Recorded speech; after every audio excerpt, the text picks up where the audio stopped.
మాకత్యంత సన్నిహితులైన love gospel వీక్షకులందరికీ సర్వశుభాలు తెలియజేస్తూ ఉన్నాం. బైబిల్లో ఒక మాట చాలా కలవరపరుస్తుంది. తల్లిదండ్రులను, తోబుట్టువులను, భార్యాపిల్లలను ద్వేషించండి, ద్వేషించకపోతే నా వారు కాదు అన్నట్లు. లూకాసు వార్త 14వ అధ్యాయం 26వ వాక్యంలో మాట్లాడిన ఒక మాట క్రైస్తవులను కలవరబెడుతుంది. అసలు దాని అర్థం ఏంటి, దాని గురించిన విషయం ఏంటి, ఎలా అర్థం చేసుకోవాలి అనే అంశాన్ని పూర్తిగా ఈ వీడియోలో చూడండి. లూకాసు వార్త 14వ అధ్యాయం 26వ వాక్యంలో, ఎవడైనను నా యొద్దకు వచ్చి తన తండ్రిని, తల్లిని, భార్యను, పిల్లలను, అన్నదమ్ములను, అక్క చెల్లెండ్రలను తన ప్రాణముతో సహా ద్వేషింపకుంటే వాడు నా శిష్యుడు కానేరడు అనే మాట లూకాసు వార్త 14వ అధ్యాయం 26వ వాక్యంలో మాట్లాడుతున్నారు. సాక్షాత్తు యేసుక్రీస్తు వారే మాట్లాడిన మాట. ఇంత కఠినమైనటువంటి ప్రకటన, ఇంత కఠినమైనటువంటి మాట అర్థం చేసుకోవడం చాలా కష్టం. కాబట్టి చాలామంది సందేహిస్తున్నారు, చాలామంది దీన్ని తప్పుగా వ్యాఖ్యానిస్తున్నారు. అసలు యేసుక్రీస్తు వారు అలాంటి మాట ఎందుకు, అంత కఠినమైన మాట ఎందుకు మాట్లాడారు, దాని అర్థం ఏంటి, ఎలా అర్థం చేసుకోవాలో మనం ఈ వీడియోలో చూద్దాం.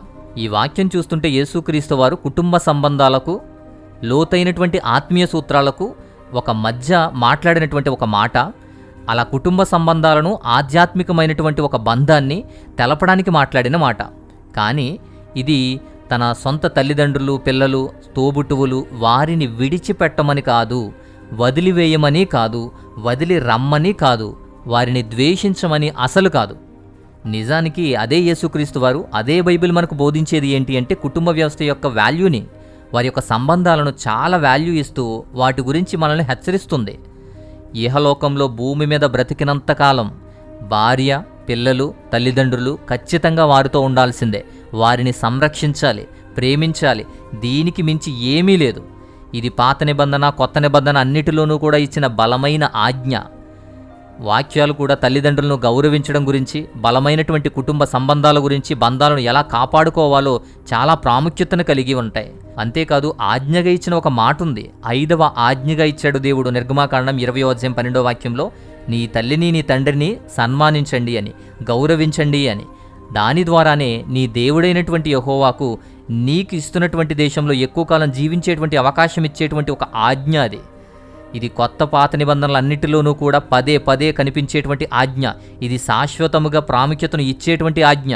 అపోస్తులుడైన పౌలు కూడా ఎఫీసులకు రాసిన పత్రిక 6వ అధ్యాయం 1-3 వాక్యాల్లో కూడా ఇదే ఆజ్ఞను బలపరుస్తాడు. ఒక వాగ్దానంగాను, ఒక ఆజ్ఞగా చెబుతాడు.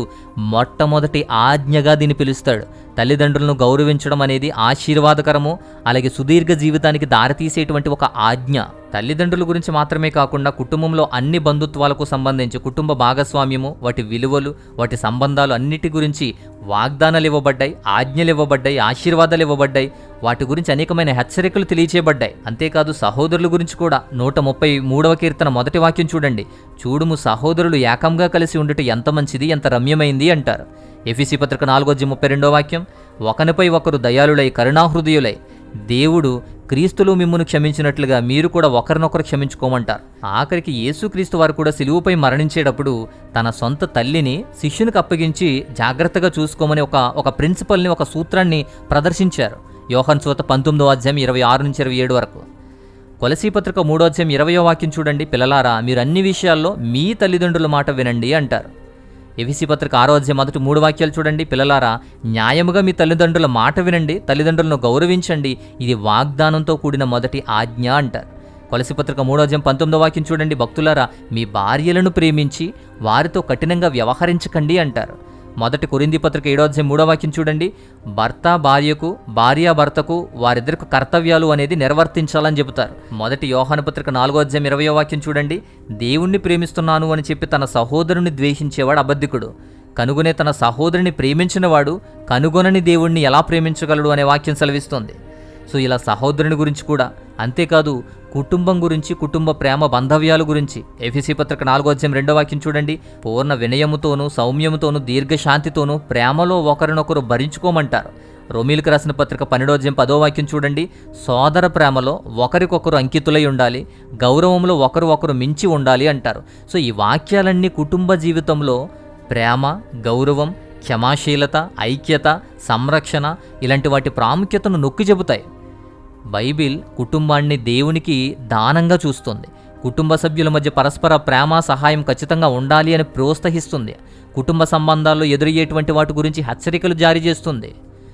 ఇలాంటి కుటుంబం గురించి, కుటుంబ వ్యవస్థల గురించి, భర్త గురించి, భార్య గురించి, పిల్లల గురించి, సహోదరుల గురించి, తోబుట్టువుల గురించి, తల్లిదండ్రుల గురించి కూడా ఇలా బైబిల్ చెప్పినా, యేసుక్రీస్తు వారే చెప్పినా కుటుంబ వ్యవస్థ అనేది బలమైనది, అలాగే ప్రామాణికమైనది. దాన్ని జాగ్రత్తగా చూసుకోవాలి, సంరక్షించుకోవాలి. విధులున్నాయి, దానికి ఆజ్ఞలు ఇవ్వబడ్డాయి, వాగ్దానాలు ఇవ్వబడ్డాయి, ఆశీర్వాదాలు ఇవ్వబడ్డాయి, సరైన క్రమంలో హెచ్చరికలు కూడా ఇవ్వబడ్డాయి.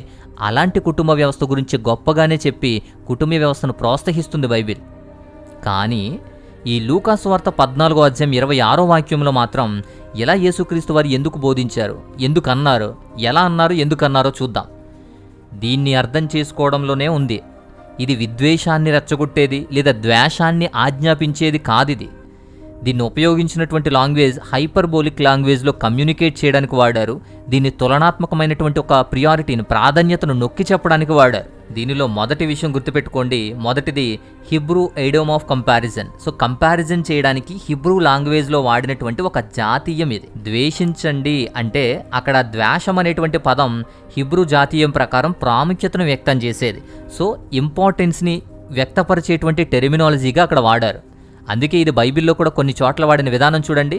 ఆదికాండం 29వ అధ్యాయం 30-31 వాక్యాలు చూస్తే లేయా కన్నా ఎక్కువ రాహేలును ప్రేమించాడు అని ఉంటుంది. రాహేలు ఎక్కువ ప్రేమించబడింది, లేయా తక్కువ ప్రేమించబడింది అని చెప్పేటువంటి ప్రయత్నంలో వాడినటువంటి జాతీయం అది. సో అలా వాడినటువంటి పదమే ఇది. అంతేకాకుండా ద్వితీయోపదేశకాండం 21వ అధ్యాయం 15వ వాక్యంలో కూడా ప్రియమైన అని పిలిచిన ఒక భార్య, ద్వేషించబడినటువంటి ఒక భార్య అనే ప్రాధాన్యతను మనం చూస్తాం. అక్కడ కూడా శత్రుత్వం అని కాదు, నిజంగా ద్వేషించినట్లు కాదు, ప్రాధాన్యతను ఎవరికిచ్చారో చెప్పే ప్రయత్నం చేశారు. అంతేకాదు మలాకీ గ్రంథం 1వ అధ్యాయం 2-3 వాక్యాలు చూడండి.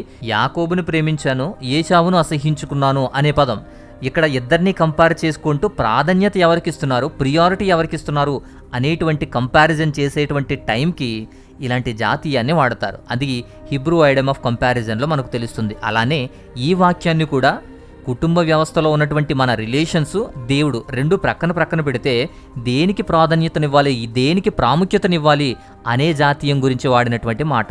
ఆ కంపారిజన్తో పాటు రెండో పాయింట్ కూడా చూడండి. రెండోది ప్యారలల్ టీచింగ్స్. ఆయన యెహోలోక సంబంధమైన వాటి గురించి బోధిస్తూ, ఆత్మీయమైనటువంటి వాటి గురించి బోధిస్తూనే వారి శిష్యులకు ఎంత కఠినంగా ట్రైనింగ్ ఇస్తూ, ఎంత కఠినంగా వారు సిలువ మోయాలి, ఆయనతో ఉండాలి, ఆయన శిష్యులుగా మారాలి అంటే ఎలాంటి కఠినమైన పరిస్థితులు ఉంటాయో చెప్పడానికి కఠినమైన బోధన కూడా చేశారు. అందుకే మత్తయి సువార్త 10వ అధ్యాయం 37వ వాక్యంలో చూడండి. తల్లినైనను తండ్రినైనను ఎక్కువగా ప్రేమించేవాడు నాకు పాత్రుడు కాదు అంటారు. అలాగే కొడుకునైనను కూతురునైనను ఎక్కువగా ప్రేమించేవాడు నాకు పాత్రుడు కాదంటాడు. అలా ఆ మాట ఇక్కడ కూడా వాడారు. సో ఇక్కడ కూడా ప్రాధాన్యత గురించి, విధేయతతో కూడినటువంటి ప్రాధాన్యత గురించి మాట్లాడిందే. ఇక్కడ ద్వేషం గురించి కాదు. ఆయనతో ఉంటూ, ఆయన శిష్యునిగా ఉంటూ, ఆయన సిలువ ఎత్తుకొని ఆయన పని కోసం పనిచేయాలి అంటే ఎక్కువగా ప్రేమించాల్సింది ఎవరిని అనేటువంటి ఒక ప్రాధాన్యత గురించి చెప్పేది.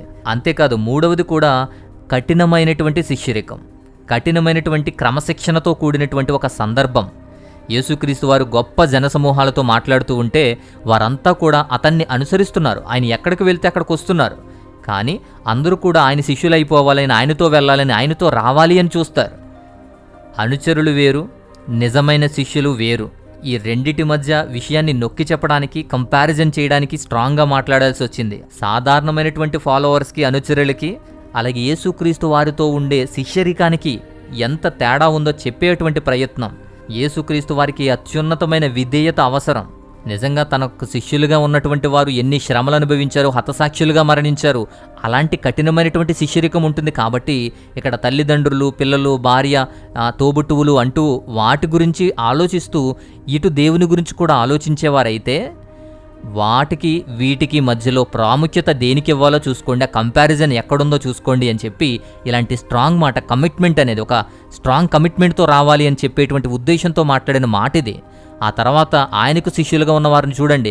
ప్రతి ఒక్కరూ తన కుటుంబాన్ని, తల్లిదండ్రులను, భార్యలను అందరినీ విడిచిపెట్టి హతసాక్షులుగా మరణించి దేవుని రాజ్యంలో చేర్చబడ్డవారు. అందుకే బైబిల్లో కూడా మనకు ఖచ్చితంగా ఒక 3 పాయింట్లను తెలియజేస్తుంది. నిజమైన శిష్యునిగా ఉండాలి అంటే, నిజమైన దేవుని శిష్యరికం చేయాలి అంటే, అపోస్తులుడిగా పిలువబడాలి అంటే 3 అవసరాలను తెలియజేస్తుంది. మొదటిది 26వ వాక్యం చూడండి. అదే అధ్యాయంలో 26వ వాక్యం కుటుంబ సంబంధాలను కూడా అధిగమించేటువంటి యేసుక్రీస్తు మీద విధేయత. యేసుక్రీస్తు మీద ఉన్నటువంటి ప్రేమ విధేయతలు, కుటుంబ బంధాలను కూడా అధిగమించి యేసుక్రీస్తు వారి దగ్గర ఉండాలి, దేవుని పనిలో ఉండాలి అనే ప్రాముఖ్యతను నొక్కి చెప్పేటువంటి విషయం. రెండవది 27వ వాక్యం చూడండి. ఒకరి సిలువను భరించడానికి, బాధను శ్రమలను అనుభవించడానికి సుముఖతగా ఉండాలి, సిద్ధంగా ఉండాలి. ఇక మూడో విషయం 33వ వాక్యంలో చూడండి. 33వ వాక్యంలో అతని కొరకు అతని ఆస్తులన్నీ విడిచిపెట్టి సంసిద్ధంగా ఉండాలి. ఇవ్వడానికైనా విడిచిపెట్టడానికైనా సిద్ధంగా ఉండి అన్ని విడిచి దేవుణ్ణి అనుసరించాలి అని చెప్తారు. ఈ మూడు కూడా యేసుక్రీస్తు వారి యొక్క నిజమైనటువంటి శిష్యరికం కోసం, కఠినంగా వ్యవహరించాల్సినటువంటి శిష్యరికం కోసం ఏర్పాటు చేయబడ్డ నియమాలు.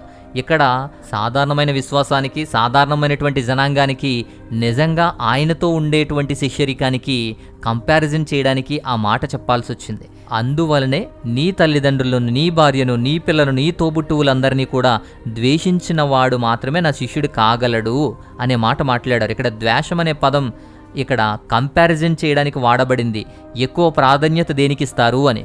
కుటుంబానికి ఎక్కువగా ప్రాధాన్యతనిచ్చి వారితో ఉండి వారి గురించి బ్రతికేటువంటి వారు దేవుని రాజ్యంలో నిలకడగా ఉండలేని పరిస్థితి ఉంటుంది. కాబట్టి దేవుని రాజ్యంలో హతసాక్షులు అవ్వడానికి, శిక్షలు అనుభవించడానికి, సిలువ ఎత్తుకోవడానికి కూడా సిద్ధంగా ఉండాలి అనే కఠినమైనటువంటి ఒక వ్యవహార తీరుని ఈ వచనంలో మాట్లాడడం జరిగింది. ఈ వాక్యంలో ఈ మాటలో ఇంకొక ప్రాముఖ్యమైన మాట ఉంటుంది. ఇక్కడ కుటుంబాలని, భార్య పిల్లలు, తోబుట్టువులు కాదు. నీ ప్రాణమును గురించి, నీ ప్రాణాన్ని ద్వేషించకపోయిన ఎడల, లేదా నీ ప్రాణాన్ని, నీ జీవితాన్ని ఎక్కువగా ఇష్టపడిన ఎడల కూడా ద్వేషించకపోతే కూడా నా శిష్యుడు కాదు అంటారు. ఎందుకు అంటే తన ప్రాణము కూడా దేవునికి, దేవుని పనికి దాసోహం కావాలి. అందుకే హతసాక్షులుగా మరణించారు శిష్యులైన వారు. అలా శ్రమలు పడి, కష్టాలు పడి, ఆఖరికి మరణం వచ్చినంత వరకు కూడా దేవునితో ఉండేవారే నా శిష్యులు అన్నారు. అందుకే ఇక్కడ ప్రాణాన్ని కూడా లెక్క చేయకూడదు. ప్రాణాన్ని ప్రేమించేవాడు, జీవితాన్ని ప్రేమించి ఆశలు పెట్టుకున్నవాడు కూడా నా శిష్యులు కానేరడు అనే మాటది. దానికి సంబంధించిన కఠినమైన నియమ నిబద్ధతలతో కూడినటువంటి క్రమాన్ని తెలియచెప్పడం కోసం యేసుక్రీస్తు వారు వారితో పోల్చి వారినే గొప్పగా, ప్రపంచంలో ఎక్కువగా చూస్తాం, వారినే మనం జాగ్రత్తగా కాపాడుకుంటాం, అలాంటి కుటుంబాన్ని కూడా విడిచిపెట్టాల్సిన పరిస్థితి వస్తుంది అని వీరందరికీ చెబుతున్నప్పుడు వారంతా ఆశ్చర్యపోయారు. అంత కష్టమా, అంత కఠినమా అని. అంత పరిస్థితుల్లో ఉన్నప్పుడు మాత్రమే దేవుని శిష్యునిగా, తన సిలువను ఎత్తుకునేవాడిగా కనబడతాడు. అలా సిద్ధపడిన వారు మాత్రమే నా శిష్యులు అనబడతారు అని వారికి కఠినంగా చెప్పినటువంటి మాట అది. అలా వారికి అర్థమయ్యేలా బోధించారు తప్ప ద్వేషించమని కాదు. తర్వాత ఆయన అపోస్తులుగా, ఆయన శిష్యులుగా ఉన్నటువంటి చాలామంది కూడా తన కుటుంబాన్ని విడిచిపెట్టి దేవునితో వచ్చి దేవుని పని చేసిన వారు ఉన్నారు. కానీ కుటుంబాన్ని కానీ, తన భార్యను, పిల్లలను, ఈ అక్క చెల్లెలను అందరినీ కూడా ద్వేషించలేదు, వారిని విడిచిపెట్టలేదు, వారిని తిట్టుకోలేదు. సో ఇలా వారిని జాగ్రత్తగా కాపాడుకోవడంతో పాటు ప్రాముఖ్యతను దేవుని పనికి, దేవునికి ఇచ్చారు. సో ఇక్కడ కంపారిజన్ ప్రాముఖ్యతను చూపించేదిగా ఉంటుంది. ఇక్కడ ప్రాక్టికల్గా 2 విషయాలు చూడండి. మన బాధ్యత ఏంటి అంటే కుటుంబము, తల్లిదండ్రులు, పిల్లలు, బంధువులు, అక్కచెల్లెళ్ళు అందరూ కూడా మన బాధ్యతలు. అది మన బాధ్యత. అది మన లోకంలో, యహలోకంలో కావాల్సినటువంటి పరిస్థితి. ప్రతి ఒక్కరూ దేవుని ఆజ్ఞలను పాటించి కుటుంబాన్ని జాగ్రత్తగా కాపాడుకుంటూ, తల్లిదండ్రులను గౌరవిస్తూ, పిల్లలను సంరక్షించుకుంటూ, తల్లిదండ్రులతో, స్నేహితులతో, బంధువులతో, తోబుట్టువులతో ప్రేమించేవారిగా ఉండాలి. అయ్యి బాధ్యత. కానీ శిష్యరికం వేరు. శిష్యరికం అనేది మనకు ఎప్పుడైనా సంఘర్షణలు తలెత్తినప్పుడు, కుటుంబం మా దేవుడు అన్నప్పుడు యేసుక్రీస్తు వారికి విధేయత, ప్రాధాన్యతనివ్వాలి.